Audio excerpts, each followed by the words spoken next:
Every day the Strait of Hormuz is closed and the Iran war continues is like a month's worth of free marketing for Chinese EVs and batteries and solar and clean tech. Is it fair to expect them to sort of double down in sort of the wake of what's happening in the Strait of Hormuz? The oil shocks of the 1970s and how even when oil prices came back down, actually left a structural effect on the entire global economy. How do you see a world where Chinese FDI into India sort of increases benefits both sides without sort of having the geopolitical implications? Chinese companies could overtake on the curve. This is like a very common like business term in China.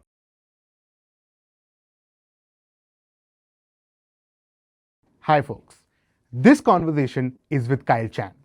In many of our past Daily Brief stories that cover China, chances are that we've referred to his work. He runs an excellent popular newsletter called High Capacity, where he delves into the Chinese economy, Chinese industrial policy and manufacturing, and the relations between the US and China today. He has been interviewed by international media outlets like the New York Times, Harvard Business Review, BBC, the Financial Times, and so on. Currently, he is a fellow at the Brookings Institution's China Center and holds a PhD in sociology from Princeton University. Our chat, of course, is about understanding China's manufacturing prowess, the factors that drive it, what Chinese entrepreneurship looks like, and how it's wielded as a geopolitical power from time to time. Each question was its own deep, exciting rabbit hole that Kyle took us through in vivid detail.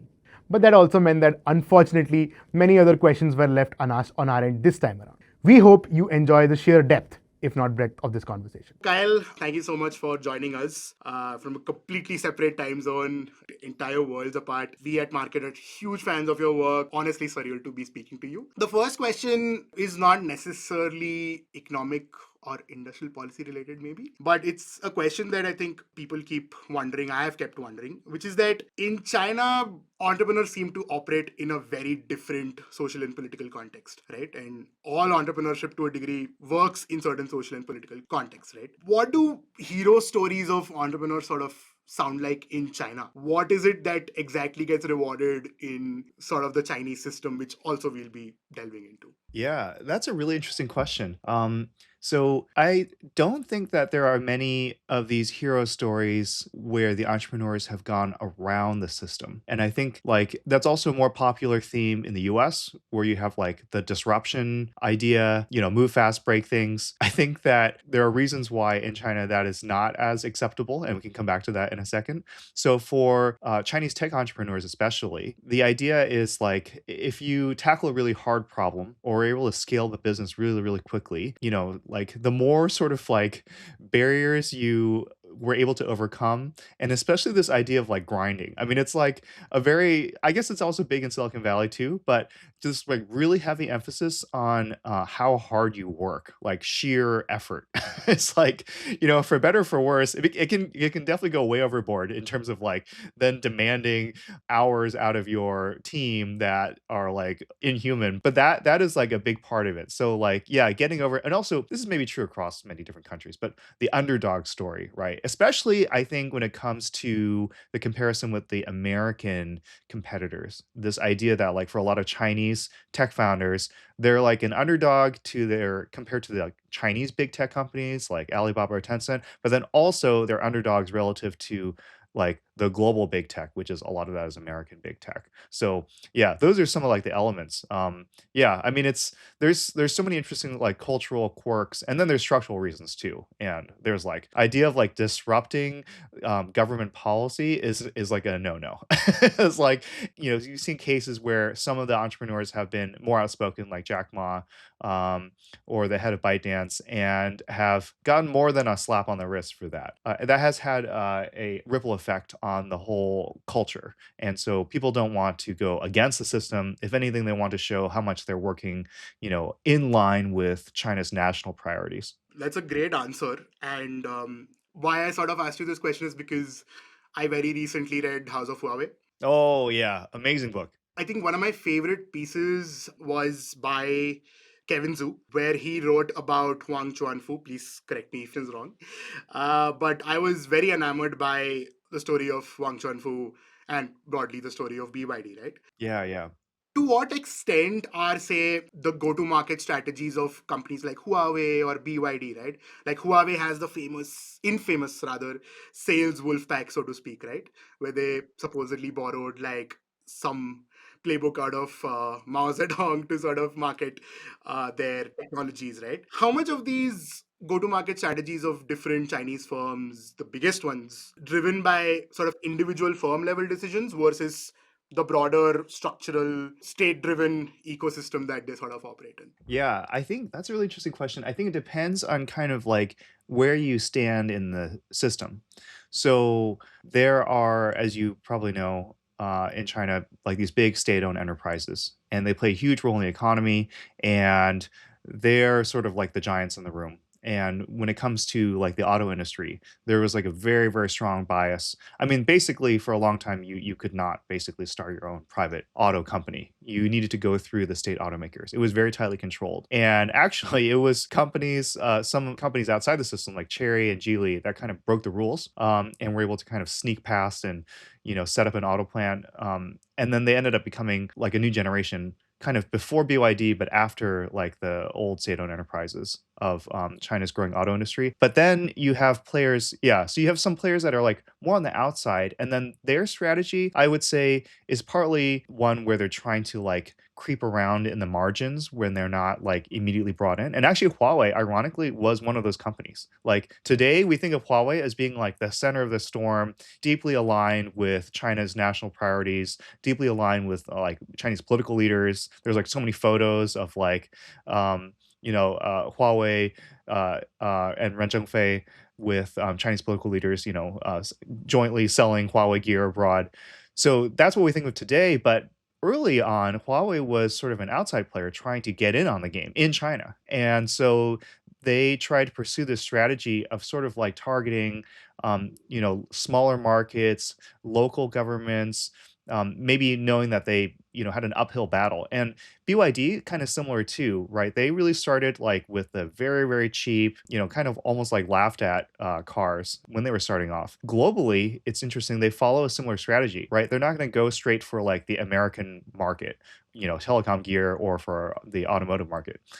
They know that that's like, that would be the holy grail in terms of like revenue and profitability, but that is a distant dream. And instead, they begin by targeting, countries in the global south, maybe markets that are more similar to China's, Southeast Asia, Asia more broadly, maybe Latin America, Africa, and then maybe starting to enter into the European market, and then maybe the US last. So you see this happen again and again, where it's like, knowing that you can't jump straight to 100, you see them go sort of around the margins and gradually work their way up. And of course, it doesn't always work, right? Sometimes they end up being stuck where they are, and sometimes being stuck is actually not so bad because global market is pretty huge. So even if you don't make it to the US eventually, if you are able to sell to virtually every other country, that's not bad either. Makes sense. As Chinese firms sort of globalize, as they sort of look to other markets to sell, right? Does their model of whatever marketing model that they followed earlier, does that sort of translate well? Or do they find themselves pivoting really hard to sort of figure out how to sell in a different market, right? Like, as a very wild example, it's going to be like an uphill battle for any Chinese brand, EV brand, notwithstanding, say, whatever regulations are there currently, for a Chinese EV brand like BYD or Geely to sort of sell in India immediately. It's the entire idea of a Chinese good here is sort of under question. Yeah, yeah. So that's a really important point. One big thing is just how does that market view Chinese goods and the made in China brand? And it can be a neutral thing for some countries, but for a lot of countries, it is a liability. And it is a kind of like stigma that Chinese companies have to like work against. And so either that could be, and it could be multiple dimensions too. It can be on the security front, or it could be on the quality front. And probably for most consumers, in the US, in India, there's like a long-standing association with like lower quality, cheap Chinese goods. And then maybe more recently, there's a greater concern about security issues, and maybe that's for more high-tech goods, anyways. But overall, that presents like a already kind of a steep initial uphill battle that Chinese companies have to deal with. And then on top of that, So in some cases they kind of circumvent that, and like MG, the automotive brand, is owned by SAIC, which is a Chinese state automaker, and so that's sort of one way. It looks like a British brand maybe to some to some consumers, but that can be one way around it. But another factor, even beyond just the China label, is the differences in the cultures, the markets, the customers. And in some cases, Chinese companies are able to understand emerging markets better than maybe even some of their American or European competitors, because they know what people really want. At the same time, though, when they're adapting, especially for looking beyond the Asian markets, there can be a lot of interesting friction points and learning curves along the way. One example is, for the electric vehicle market within China, a lot of people buying EVs, many of them are younger, first time car buyers, and they might be used to like buying smartphones and consumer electronics and expect a degree of software integration and fancy features in their cars. And so Chinese EV companies are like catering to some of that domestically. But then when they go abroad, right, it might be other variables that are more important. It might be, I don't know, like an association with reliability or safety ratings or things like that. And they need to then cater to those tastes. And in fact, maybe consumers in the US or Europe, maybe they wouldn't want so many fancy features. They just want a car that works.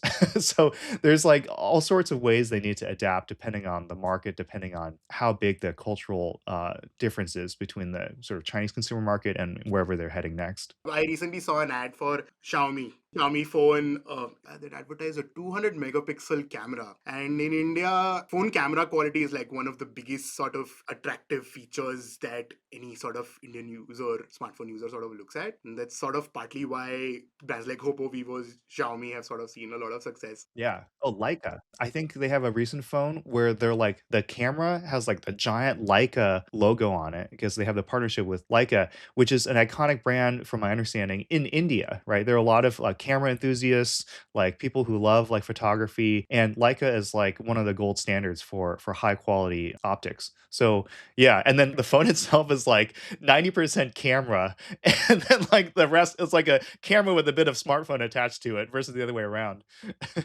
Yeah, that's we've seen quite a bit of that. Great. So Kyle wanted to sort of move from like sort of entrepreneurship and product to sort of also talking about, I mean, it's not right to probably call it an elephant in the room, but sort of understanding Chinese manufacturing. I think you had an interview with Dr. Lu Feng, I believe is his name, where he sort of described the concept of Chinese industrial maximalism. From what I understand, it's the idea that you should continue to prioritize sort of quote unquote low end manufacturing, right? Or a lot of the nitty gritties of manufacturing that are not necessarily high tech, because you need that industrial base basically sort of complements any sort of advances that you make in, say, robotics or other high tech industries, right? Dr. Feng sort of projected that power as something being similar to the dollar's reserve currency status or Russia's oil reserves, right? Throughout history, manufacturing is something that gets offshored the moment profits sort of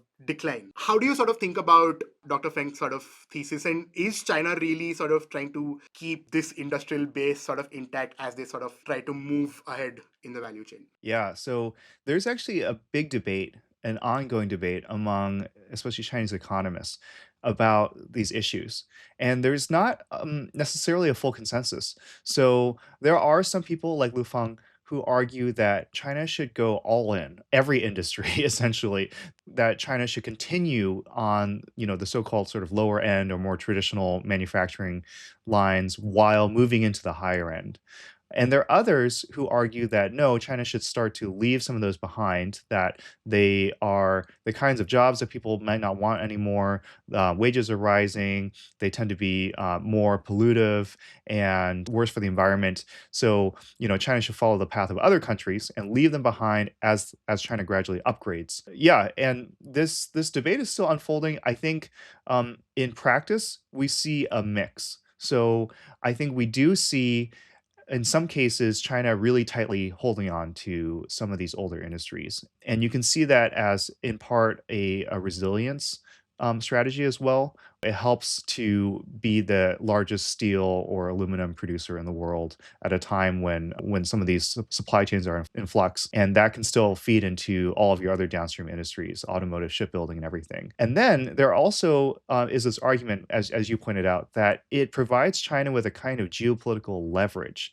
And this is something that I think in some ways is a bit newer. So there have been discussions about critical minerals and rare earths, for example, as being like a special point of leverage that China could use. But I really think a lot of that got stepped up in sort of like the rise of geoeconomics more generally. And I don't think they were necessarily intended to be, quote unquote, weaponized.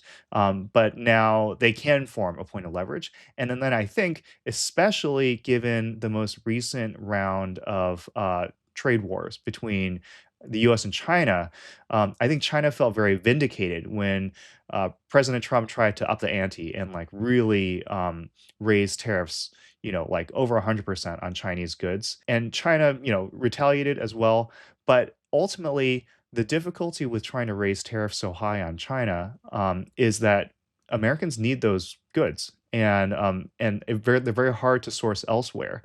And so even if China hadn't retaliated, there is a sense that, like, was it the US punishing China, or was it the US like embargoing itself from goods that it needed? And that's where China's like, the argument is China's unique position as the provider of so many different goods, consumer goods, pharmaceutical ingredients, inputs for industrial production in the US, like that gave China a unique leverage. And so, yeah, going forward, there are some who say like, okay, including Lu Feng, China should hold on to these industries, and like recent history has proven the value of retaining this. So yeah, we'll see. I mean, at the same time, some of this is actually being moved out of China, right? So some of this is actually, say, parts of the solar supply chain or consumer electronics. Some of that is being relocated to Vietnam, Thailand, and India. So there's that story happening as well. So maybe it depends on sector by sector, even down to the subsector level. We'll come back to the India side of things towards the end of this conversation. But China, I believe, very recently just released its latest 5-year plan doctrine, and where the focus, where Xi Jinping's focus seems to be high quality development, so to speak, right? What to me, it seems like it denotes a shift from sort of the old sectors to the new sectors. And like, that's where I sort of see the debate, right? Like, how do you sort of see this clash ever being sort of resolved if it needs to be resolved? Secondly, how do you see the sort of tech industrial overlap that you talk about, right? Where you have one industry empower the other and that industry empowering another, right? And there are players who operate in the intersection of those industries. In Dr. Fong's sort of idea, I see that paradigm being more sort of reflective. Yeah, definitely. So right now, China's kind of at this inflection point in its growth strategy where the old engines of growth are running out, right? The real estate boom is over. The infrastructure boom, well, we'll see. People keep calling that as at reaching the peak, and maybe they still keep going. And then sort of like the older manufacturing, lower value manufacturing, is no longer like a source of growth, if China even can hold on to that. So the idea, especially with the latest 5-year plan, is to look to the engines of future industries, industries that will become the kinds of pillars for economic growth that will create not just jobs, but high paying jobs, like jobs for college graduates, skilled workers, like that kind of idea. And yeah, it's interesting because they target a range of different technologies and sectors that are in and of themselves. Each of them are fairly multi-purpose or even general purpose technologies. So things like semiconductors or energy, especially clean energy, or even the broader automotive supply chain and transportation. You can argue that these industries are important in and of themselves, but then they have like huge spillover effects onto the rest of the economy, onto other sectors as well. Overall, we see this picture where China's trying to leverage like multiple strengths and to make this sort of interlocking, mutually beneficial ecosystem of different industries that compound on each other. And so, we already know that China was very strong on smartphones and, consumer electronics. LCD screens, like some of the chips that go into them, and they can leverage some of these capabilities to then become to feed into their EV industry. So electric vehicles borrow from some of those components, or at least some of those industrial capabilities, and that can actually overlap with other things like drones or like robotics. And of course AI is sort of the layer on top of all of this. So when you put that all together, the idea is that China's not just trying to become a really strong, player in one of these sectors, but that they're pushing forward across all these sectors at once, and that they kind of create this mutually reinforcing effect. And so you have these companies that sit, as you mentioned, right at the intersection of a whole bunch of these. So Huawei is probably the most prominent example, but then you have other more recent upstarts like Xpeng that have that are making EVs and AI foundation models and autonomous vehicles and robotics, all at once. BYD, they make their own chips. They are also, doing a lot on the autonomous vehicle front. So yeah, you can kind of pick these different Chinese companies. They're branching out at the same time that the Chinese government is trying to like do this, multi-pronged bet on industries of the future. One of the things that obviously the 5 year plan talks about in quite detail and has been something that people have been debating about for a long time is the idea of involution, right? Which is where everyone's sort of involved in a price war to the death, so to speak. But at the same time, I'd seen a tweet very recently which sort of said that, when profit margins shrink, European car firms might cut costs or investments, while Chinese firms end up sort of spending even more, right? Expanding capacity, expanding R&D. Yet one might also say that that same increase in investment is what sort of causes like an excess capacity problem, right? Which again creates an excess supply problem and therefore deflates all prices. What is the sort of dynamic between involution and sort of technological innovation in China? Because I personally don't think it's very clear cut. I know people say that one happens at the expense of the other, but I am like not so sure having read whatever I have. Yeah, so the involution question is really huge right now in China.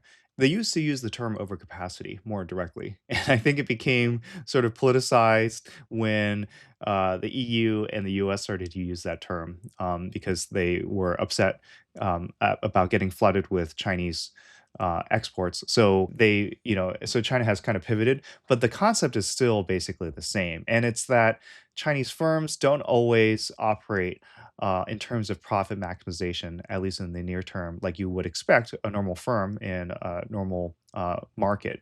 Instead, sometimes they're trying to volume maximize rather than profit maximize. That is, they're trying to step up production capacity and make greater and greater investments. And sometimes there is a temporal logic to this. And that is that even though today the early stages of an industry, like say the electric vehicle industry, there might be it might be harder to be profitable. In the long term, you want to have that capacity to ramp up, and so it's a bet on the future. So that's some of the justification, but some of the other justification is that some of this is sort of politically oriented, where local governments themselves have their own KPIs, their own key performance uh, indicators, and their ability to be promoted to get better jobs within the party state hierarchy is contingent on their ability to show that not only do they post higher GDP growth, but that they are in line with national goals and that they're boosting production, and they can point to concrete cases of like, oh, we got this new factory in our jurisdiction, or we got these new factory jobs. So there is a rationing effect where different local governments are trying to boost their production. They're trying to bring in, more EV factories or battery plants or solar plants, and that looks good maybe at the local government, at the individual local government level, and the officials themselves, might feel like they are doing what they're supposed to be doing and what they've been incentivized to do. But in aggregate, I do think you get this effect where everyone's piling in, and there's not a sense that the aggregate capacity will match necessarily the current market demand, and so there's that mismatch. And right now, like Chinese firms are responding in a number of ways. I mean, one is that it does hurt margins a lot. It makes it very hard to have those profits that you can drive back into R&D and really improve on features and other higher quality aspects. Um, Another thing that they're trying to do, so that can limit some of that. And one thing that they're trying to do is they're trying to look to overseas markets. They're trying to look for areas where they can find that margin. And BYD, I think, is actually an interesting example where they've been taking a hit domestically within China, but they're really focused on not just selling overseas, but building plants overseas. And you can see that I don't know how they feel about the long term prospects within China, but they feel like the future of their business depends on winning the global market for automotive. So that's an example of sort of some of the responses. But the government is kind of like the central government in China overall is trying to like put its foot on the gas and the brake at the same time, as it were, where they keep saying like these are priority areas, continue to invest, we want to be the leaders in these areas and local governments should follow suit. And at the same time, they keep trying to warn local governments and the companies themselves like don't overinvest. So it's a mixed message, and I think it's probably pretty confusing for it's like I thought I was doing what you told me to do, but now like what I'm doing is exactly the opposite. So what is it that you want? And I think right now overall the bias is still in favor of trying to boost up capacity, although that could be changing. It depends on how strong the different signals are. Got it. Just as a side question, because you mentioned BYD sort of now moving into overseas markets to sort of expand their profit margins, is it fair to expect them to sort of double down in sort of the wake of what's happening in the Strait of Hormuz? Because think it was Financial Times that sort of reported that a lot of people are now sort of buying EVs in Europe because, like, obviously petrol and diesel are quite short. Do you think that's like a important inflection point for a firm like BYD? Oh yeah, definitely. I had like tweeted this earlier. I was like, every day that the Strait of Hormuz is closed and every day that the Iran war continues is like a month's worth of free marketing for Chinese EVs and batteries and solar and clean tech. And it's really interesting because maybe one day, hopefully soon, like this disruption will be cleared up. We'll kind of be dealing with the cleanup of everything that happened.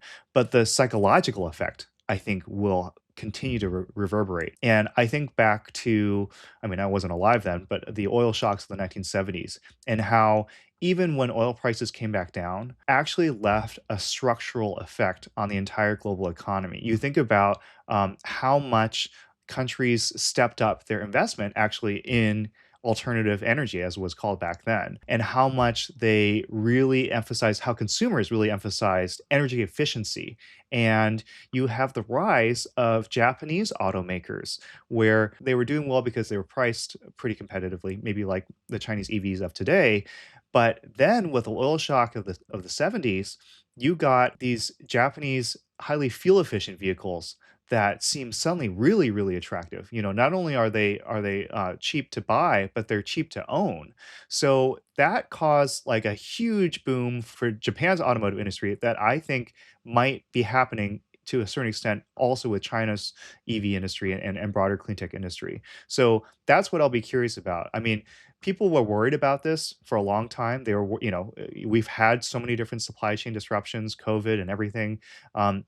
I think this one really will add fuel to the fire in terms of people's efforts around the world to try to reduce dependence on oil and gas and to shift to renewable energy. There's a piece, I think, on your newsletter where you had said that Chinese EVs are going to be strong, but they won't dominate. Has that thesis changed since this crisis erupted? So yeah, that's a good question. So that piece was meant to be kind of provocative. I kind of wanted to counter this narrative that goes like kind of extreme in one direction, where it was like, well, Chinese EVs are just going to completely swamp every single market. I found that very unsatisfying. So I wanted to lay out like why I didn't think that would necessarily happen. And the auto industry in particular is really, really interesting because it is not a commodity market by any means.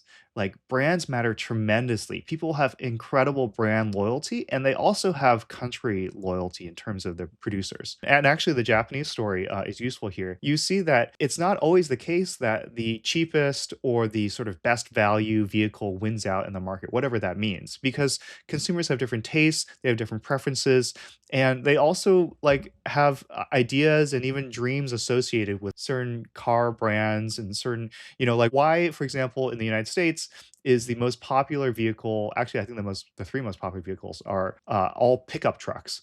Like, how many Americans actually need a pickup truck on a daily basis? And I think the Ford F-150 is the number one selling vehicle still in the U.S. In theory, you might be able to get by with either a four-door sedan or maybe an SUV, for most people. But the pickup truck, I mean, it has that association, especially the American pickup truck, of being rugged and independent, and those things matter tremendously. I can tell you in Europe too, right? It's not that Germans suddenly just abandoned, German cars and switched to Japanese cars. They love their own Volkswagens, and there's a loyalty there as well. So yeah, there's other factors, I could mention as well. And another big one actually is that. It doesn't have to be so neatly divided into like the Chinese automakers versus the non-Chinese ones, that the supply chains can be mixed and matched, and that you can have these kinds of partnerships. And again, the Japanese experience is useful because Japanese automakers, they invested abroad. They even formed joint ventures with other companies like GM and Toyota in the US. And so right now we're seeing that happening with the Chinese auto supply chain, where battery makers like CATL are working with, say, German automakers, or Stellantis has this partnership with Leap Motor, which is a Chinese EV company. There's a lot more sort of messiness and gray area. I would expect companies like BYD to do very, very well. But I wouldn't predict that they would, take up 90% of the global auto industry anytime in in our lifetimes, perhaps. I've been meaning to also ask you about sort of Chinese FDI, because that's something that you've written about extensively. And because we're now talking sort of about the auto sector, it just felt like a good time to ask you that. I think it was in one of your testimonies with the US China Security Commission where you had said that China's auto sector for a while was not considered a full blown success because they could never build a domestic brand and couldn't build like deep linkages with domestic suppliers. What changed when sort of that was deemed like, oh, this didn't work out? And what changed sort of with EVs, that where China was able to sort of incentivize those linkages to be formed? And like, how did China adapt basically in that situation? Yeah, yeah. So, like, the broader story of industrial policy in China for the auto industry is a really interesting one. And it's a very messy story because right now we see the success of the Chinese EV industry. But for a long time, they had this, for traditional internal combustion engine cars, they had this joint venture approach. It helped in some areas. So, it did help to build out some of the supply chain domestically within China. And it ended up turning China into the world's largest actual producer of cars, but almost all of that was for the Chinese domestic market. So you don't have these like truly globally competitive homegrown players. You have large volumes of, back then the reputation was like very, very middling quality cars just for Chinese consumers. A key barrier there was the engine technology itself. And so what changed was the shift to battery electric vehicles, hybrids, and even an investment in hydrogen fuel cells. If Chinese automakers can't catch up to their global competitors on the actual combustion engine technology, other ways that Chinese companies could overtake on the curve. This is like a very common like business term in China. Like, if you can't beat them on the straightaway, on like, imagine you're like on a race car track, if there's a pivot, a paradigm shift in the technology, maybe you can overtake at that moment. And that's where, way before EVs seemed like a viable, global commercial market, China was already trying to create an EV industry. They were investing in battery technology and R&D. They were investing in, especially at the local government level, in getting their public bus systems electrified. They were investing in building out charging infrastructure. And, it's interesting because when you go back to that time, there was a debate in China about whether this was really going to pan out. It was a bet on the future. It was a bet that these technologies would eventually scale, that prices would come down, especially for batteries, and that they would be a real viable competitor to traditional combustion engine cars. And yeah, at the time, it was seen as like, well, we're not sure if this will really work out, but we're going to just go for it. And actually, part of it is this energy security. A big part of why China kept going with the EV story is energy security. So it's interesting today, the situation with the Middle East, like that is the kind of situation that China is always worried about. The Strait of Malacca, like oil supplies going through and feeding into China's auto sector and industries. So the EV story was not just a bet on technology for the future, but also a bet on trying to build resilience to what is still actually a major liability for China, which is dependence on oil and gas. When you go up to the present and you see the effects of all this, it can look like a far-sighted, genius level master plan to become like globally dominant. But in reality, it was a bet. And I think the key thing for China's approach was that they kept going at it, that they believed that this was going to be the future and that they needed this technology, even back when the commercial environment was not amenable to that. So that long-term bet, I think, ended up paying off. In the cases where the Chinese industrial policy strategy has worked, it's because they stayed consistent. It may take decades to finally get there, but when they do, it can look to the rest of the world like, oh wow, they were so, they were able to predict the future. And it's like, no, no, no. I think we all kind of had been talking about this for a long time, but China kept throwing resources at this issue. Makes sense. One reason why I sort of also asked the question around FDI is because a lot of countries have had very mixed experiences with FDI. I think now people know that sort of FDI is not the sort of catch all be all solution to sort of economic development, so to speak, right? But China is one country, and to a degree, so have Taiwan, so has Japan. These are all countries that sort of used FDI and get as much know how as they could from foreign firms, right? Now that sort of we're in the situation where foreign firms sort of have understood how sort of China was able to extract a lot of this know-how very successfully, right? Do you think FDI led economic development sort of as a future? Like, will firms now become even more protective about the secrets that they hold, the knowledge that they keep? And it's not even about capital, it's purely about sort of the managerial, the technical know how, which I think anyone would argue just as important. Yeah. So I think that there's still a future for that strategy and for the FDI and technology transfer story. And I think it depends on two things. One is, can you generate leverage in negotiating with these foreign firms? And two, do you have adequate investment in your own scientific and technical foundations? So I think in China's case, where that strategy worked was where, frankly, the Chinese government was pretty aggressive in demanding that foreign companies that want to sell to Chinese consumers, that want to access the growing Chinese market, they had to basically localize production, work with Chinese partners, localize in particular their supply chains to help upgrade Chinese suppliers. We saw this with Tesla, we saw this with a whole bunch of high-speed rail companies. And then that was part of this implicit deal, or sometimes very explicit deal, between China and these foreign companies. And the foreign companies, for their own sake, they made a ton of money in many of these cases. So it was worth it. And they were also going into this with eyes wide open, right? They were longstanding concerns about IP issues, about sharing core technology. And so even back then, they were never going to be giving away the crown jewels. And you saw that, for example, with the combustion engine technology, or for some of the software for signaling control systems for trains. But at the same time, China also invested very heavily in the scientific foundations that allowed for that absorption of knowledge, of know-how. And so I think that was really crucial.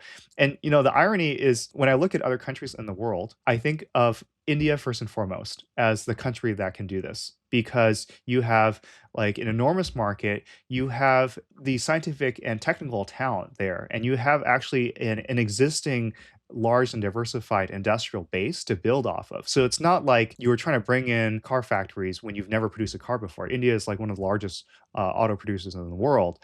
But the final variable is the most critical one, which is, can government policy provide that kind of leverage? Can it harness these advantages that India has in order to get the best deal from the foreign firms? And that's one thing where, I mean, the foreign companies will push back as hard as they can. And sometimes they'll even bring in their own foreign governments to give them some backing there. So there's always going to be that push and pull. But the other advantage that India has that China did not have is that India is a democracy. India is viewed as important to the West, important to the US, important to Europe in a way that India can and has already started to take advantage of, right?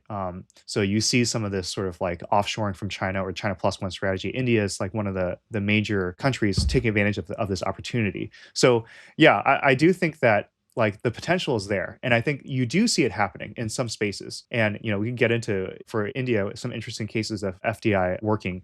But I think that process, like it really boils down to, can you generate that kind of leverage? Because at the end of the day, when you have all these advantages, like how much you want to give away for free, of course, the consumers benefit versus how much do you want to leverage that to upgrade your own industries? Great, which also quite aptly leads me to my last couple of questions. Firstly, I think because you mentioned India, and at this point, I think it's sort of not in debate that for a lot of these new age industries, India will need Chinese know how, will need Chinese expertise, which makes it very tricky from a geopolitical standpoint, even if there is a very obvious economic win win in many of these situations, right?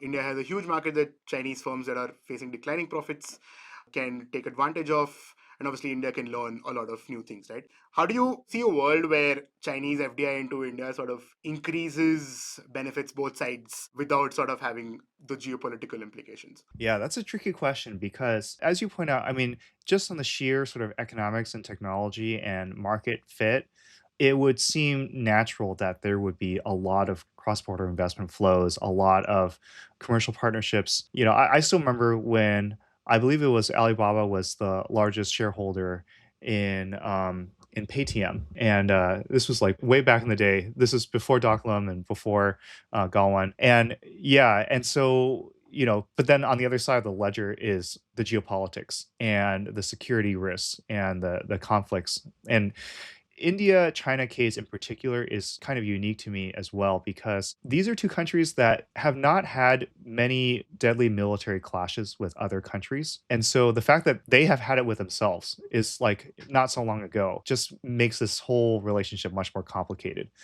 So even where the US is sort of like very wary of China, right? There's not that kind of history. So yeah, overall, I think that probably there could be a path for creating those kinds of avenues for partnership, but it would probably have to be tightly constrained by these security risks, these economic security risks. And maybe, you know, like from the India standpoint, if you can identify certain key industries where the risk reward trade-off is that you would want to bring in some Chinese technical know-how and maybe deal with some of the security issues like data sharing, or you know, keep Chinese firms out of, you know, say critical infrastructure, like that would make sense. But you kind of create, I don't know how to call it, like basically a more sort of nuanced framework for dealing with China. That was our conversation with Kyle Chan.